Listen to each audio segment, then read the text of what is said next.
అందరికీ నమస్కారం. Welcome to Sandhya kitchen India. ఈరోజు మనం బయట దొరికే స్నాక్స్కి ఏమాత్రం తీసిపోని పిల్లల నుంచి పెద్దల వరకు అందరూ ఇష్టపడే స్వీట్ పొటాటో చీజ్ నగ్గెట్స్ ఎలా తయారు చేయాలో చూద్దాము.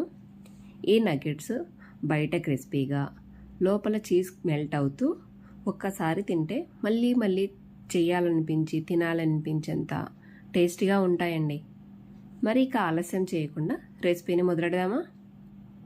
ముందుగా పావు కిలో స్వీట్ పొటాటోస్ని తీసుకొని శుభ్రంగా కడిగి ఉడికించుకోవాలి. కొద్దిగా వాటర్ పోసి ఉడికించండి. మరి ఎక్కువ వాటర్ పోసాము అంటే మనకు స్వీట్ పొటాటో మెత్తగా అయిపోతుంది, ప్లస్ టేస్ట్ కూడా తగ్గిపోతుందండి. కొంచెం వాటర్ పోసి ఉడికించాము అంటే ఆ స్వీట్ పొటాటోలో ఉన్న స్వీట్నెస్ పోకుండా చాలా టేస్టీగా ఉంటుంది. ఇలా ఉడికించుకున్న తర్వాత వీటిని పై తొక్క తీసేయాలి. ఇప్పుడు వీటిని ఒక బౌల్లో వేసి గడ్డలు అనేది ఏం లేకుండా బాగా మెత్తగా స్మాష్ చేసుకోవాలండి. ఒక స్పూన్తో కానీ స్మాషర్ సాయంతో కానీ బాగా మెత్తగా స్మాష్ చేయండి. ఇలా మెత్తగా స్మాష్ చేసి పెట్టుకున్న స్వీట్ పొటాటోలోకి రుచికి సరిపడ్డ ఉప్పు, 1/2 టీ స్పూన్ మిరియాల పొడి, 1/2 టీ స్పూన్ వాము, 1/2 టీ స్పూన్ చిల్లీ ఫ్లేక్స్, అలాగే కొద్దిగా కొత్తిమీర వేసుకోవాలి. క్రిస్పీనెస్ కోసం 2 స్పూన్ల కార్న్ఫ్లోర్, అలాగే బైండింగ్ కోసం 1 స్పూన్ శనగపిండిని వేసి అంతా బాగా మిక్స్ అయ్యే రకంగా కలుపుకోవాలి. మనకు కొద్దిగా గట్టిగా అనిపిస్తే కాస్త వాటర్ని పోసి మనకు చపాతీ పిండి ఎలా ఉంటుందండి ఆ విధంగా కలుపుకోవాలండి. బాగా మెత్తగా కలపండి.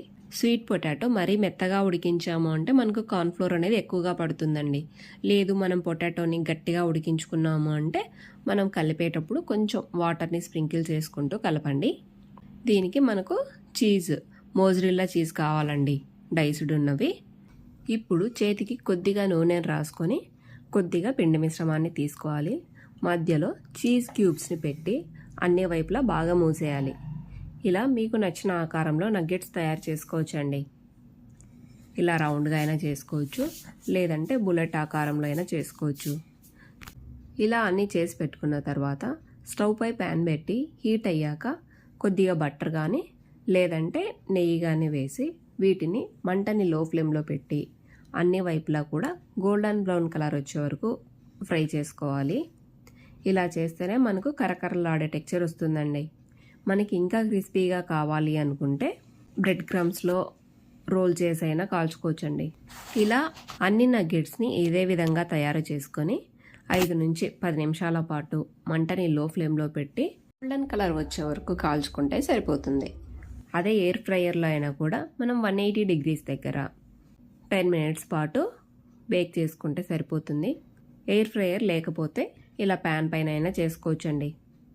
ఇప్పుడు వేడివేడిగా ఈ నగ్గెట్స్ని కట్ చేసి చూస్తే లోపల నుంచి చీజ్ మెల్ట్ అవుతూ చూడగానే తినాలనిపిస్తుందండి. చూస్తేనే మనకు నోరు ఊరిపోతుంది. టమాటో కెచప్తో కానీ మైనీస్తో కానీ తింటే రుచి వేరే లెవెల్ అనుకోండి. సాయంకాలం టీ టైంకి, పిల్లల టిఫిన్ బాక్స్కి, చిన్న పార్టీలకి లేదా మన ఇంటికి బంధువులు వచ్చినప్పుడు వెంటనే తయారు చేసి సర్వ్ చేయడానికి ఇది చాలా మంచి స్నాక్ అండి. స్వీట్ పొటాటో ఇంట్లో ఉన్నాయి అంటే ఈజీగా చేయొచ్చు. ఈ రెసిపీ మీకు నచ్చినట్లయితే తప్పకుండా ఒకసారి ఇంట్లో ట్రై చేసి ఎలా వచ్చిందో కామెంట్ చేయండి. ఈ వీడియో మీకు నచ్చినట్లయితే ఒక లైక్ చేసి మీ ఫ్రెండ్స్ అండ్ ఫ్యామిలీ మెంబర్స్తో షేర్ చేయండి. ఇలాంటి సులభమైన వంటల కోసం మా సంధ్యా కిచెన్ ఇండియా ఛానల్ని సబ్స్క్రైబ్ చేయండి. Thanks for watching my video. Please like, share and subscribe to my channel. Thank you.